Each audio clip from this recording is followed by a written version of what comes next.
go ahead. In this case, at the 90-day mark, the city of Fairburn has several items and areas that we're looking into. And my goal is simply to make sure I give both publicly and politically for the members of the legislative body a report. Go to our first slide. In this case, the review. In this case, we'll review of day-to-day operation to determine the efficiency and effectiveness of the leadership team. Again, an assessment is being done by the city administrator and myself, and our goal is to simply, in summary, is to ensure that the leadership team that you see featured here is a representation of what you expect as it relates to efficiency and leadership. And our goals is to improve our service levels. That's the summary of why this review is going on. Next slide. There's an assessment assessing public safety for proper procurement of equipment, vehicles, and readiness. One of the first areas we're going to do, we're going to actually purchase a new fire truck because of some of the issues that we've had with our fire department in terms of equipment. We felt the need. It was already a budgeted item in this case to go ahead and purchase a fire truck so that our readiness would actually be A1. The next thing, police department is nearing full staffing despite the shortage that's going on both regionally and statewide. As I talk to other mayors and other governments about the police department and their lack of ability to hold on to various officers, which means they're losing institutional knowledge almost instantly. One of the things that we reported, our chief of police reported in our last council meeting, that again, we've already had a reduction, 8% reduction in crime rate this time last year. One of the things that we're very proud of, we've hired 8 new firefighters. Again, state law requires that both police and fire departments have a minimum number of people based on the every so many thousand people you have. And again, our goal, as I mentioned during the State of City address, our staffing levels were at dangerous lows for citywide. And so our goal right now, as we go through the budget and again, and even as we prepare to bring our daily operation procedures and SOPs up to speed, we have to increase our service levels. We can only do that if we've got enough people on staff to actually do the job. One of the things you'll see we're prepared to upgrade a deplorable living conditions that are currently in one of our fire stations. The city manager actually, the city administrator, excuse me, back in January, along with our city inspector, we went to one of our stations. And again, we were just not pleased with the conditions. That this is one of the few jobs where the men and women that are actually employed in that department actually sleep in these quarters. And so we're right now looking at an avenue of how we're going to possibly contract to ensure that the living conditions are at least respectable levels. Next slide. We're assessing procurements from 2018 to 2021 to determine if items require proper city council approval. We've just, in my review of various items, I've found that we did, for whatever reason, items did not receive council approval. I'm going to bring one of the items for discussion next at the city council meeting about the mural that's downtown. I've already had a couple of discussions where that item did not receive the proper city council approval despite going through the request for proposal process. Again, this is just in our efforts to ensure that all members of council are given the due respect that the people elected them to do, and that is to vote on the items that's required by for council approval. Next slide. Our legal team brought you a couple of meetings ago, established a hearing policy of grant due process for people that are doing business with us, whether they'll be vendors, contractors. Our goal is its simplicity, is to ensure that we upgrade all of our policy procedures, especially when the situation where a vendor may try to accuse us of not giving them due process. Again, the city administrator, along with the city legal team, have been putting in numerous hours going through various areas of our government, looking at areas to ensure that due process is given. As a person that's in the compliance industry, that is something that I'm very adamant about. Again, we may not be able to give vendors what they want or even award contracts, but they should not walk away from here saying they were not given due process. Next item. We're in the midst of acquiring and assessing facts and documentation regarding residents' complaints about homes built in Durham Lake since 2018 and currently underway. That report, you'll get further report by the city administrator tonight in his city administrator's report as relates to that subject matter. Next item.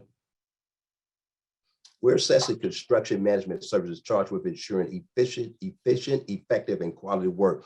As I arrived the city, and as several members of council has brought it to my attention in some cases, actually in their living resident area, where the quality of work, for whatever reason, was just not what they expected when they approved this type of contract. And so the city administrative already had, as recently as last week, a meeting with one of the top managers in one of our construction manager firms, and he's basically made it clear that this is the level of quality of work we're expecting. Again, we're even in the midst of possibly having to renegotiate some of those work agreements, because to ensure that the scope of services that is actually agreed to will actually accomplish the level of efficiency that members of council expected when they approve these contracts.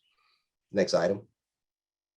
We're preparing a technological fiscal budget program that allows residents to see every dollar spent by the government. As you just witnessed during the workshop, that's this item that our goal in simplicity is to ensure that we not only can account for every dollar, but that our residents have an avenue by which they can actually go online without having to call the government, without even having to call you as a city council member, and look and determine what was spent. One of the other things that this program will offer us, it allows us to forecast and look at what is it that we're trying to do, a capital project that we want to pay, and look at what's currently in the budget versus what is the overall cost, and determine how many years or how many fiscal years in this case it would actually require to achieve the particular type of capital project that we deem necessary for the city growth. Next item. Again, you heard me talk about addressing dangerous low staffing levels that have negatively impacted service levels between the finance department, building, streets, utilities, and code enforcement. We're again, at the state of city address, I had already gone around the city, looked around some of the different areas. And again, a lot of the complaints by our residents right now is strictly, we don't have the people in place to do the work. And so there's no way in the world that you can expect. We've got a couple of departments where the people that are in charge of the department are operating almost as a one-man show, and it's almost physically impossible for these men and women that are in that particular capacity to actually manage all this different construction, all these different issues, and still address customer complaints. It's just virtually impossible, humanly impossible for these people to operate. So as such, we're addressing the staffing levels as quickly as we can. Again, that we're not just bringing people in, our goal is we're sending them through a due process to ensure, number one, they're qualified to do the work. Next item. As you just heard, an update on our travel policy, ensure they align with state and federal policy. As Mr. Whitmore mentioned, a conversation that he and I had back in January, along with the city administrator. Again, this is just as we go through all our different policies, both for policies for residents as well as policies as relates to that directly impact the legislative body. The goal is simple. We want to bring some form of consistency. I believe it was Councilwoman Davis that mentioned that. We're simply trying to bring in alignment, a level of consistency of what is expected to be done anytime in this case, when we're dealing with travel. Next item. Okay.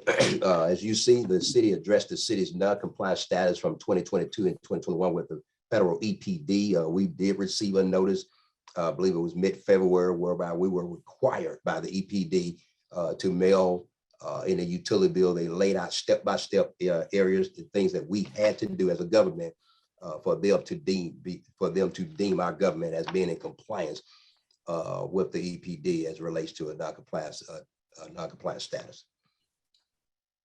As we prepare to reopen our government to the public on May the 2nd, 2022 at 8 a.m. properly, our goals is to simply ensure that we put the protocols in place. We're working on right now. The staff is having staff meetings and right now to ensure that every avenue possible that we can think of that can be addressed to minimize any harmful exposure. With the exception of the city court, the government as a whole will be open with the exception of the city court, which will remain virtual for the time being right now due due to a state law or a state court ruling by a judge. And so we're in the midst of right now being excited about bringing our residents back to City Hall. And again, that will start on May the 2nd. Finally, we're proud that we're proud to invite the public to our first citywide event tomorrow night at Duncan Park for kids ages 2 to 12, Tuesday night, April the 12th from 6 p.m. to 8. Again, this item was rescheduled from last Saturday. And so in our efforts due to weather conditions, this was the first available date that we thought we could actually reschedule. And we're asking the public to please come out and support and bring your children. Our goal at the end of the day, when it's all said and done, we love to provide efficient service. We love to provide and brag about projects that are coming up. But at the end of the day, it's about the family. And so we're trying to bring our family to Duncan Park at our first citywide event tomorrow night. Again, thank you so much. And at this time,